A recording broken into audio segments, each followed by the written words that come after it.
আপনার গড়না কোটি কোটি টাকা, আপনার এত অহংকার কিসের? আপনি মারা যাওয়ার পরে তো আপনার সাদা কাপড়ে বেচাইয়া দেয়, সাথে তো কিছু নিতে পারেন না। আপনার গাড়ি, আপনার বাড়ি সবই কিন্তু সব জায়গায় পড়ে থাকে, যেটা যে নয় নই থাকে।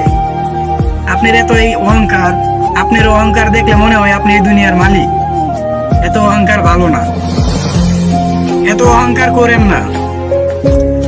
আপনি মারা যাওয়ার পরে আপনাকে অনেক দূরে মাটি দেয়, কারণ আপনার বউ বাচ্চা নাকি কবর দেখতে আবার ভয় পা। এই জন্য আপনাকে অনেক দূরে মাটি দিয়েছে। যদি তাদের মন চা তারা দেখতে চা, মনে না চাইলে দেখতে চা না, কারণ আপনার তো আর প্রয়োজন নাই, আপনি তো মারা। আর আপনি বাড়ি গাড়ি এগুলো তো তাদেরকে দিয়ে গেছেন, এগুলো এখন তারা খাবে, আপনার কোনো প্রয়োজন নাই।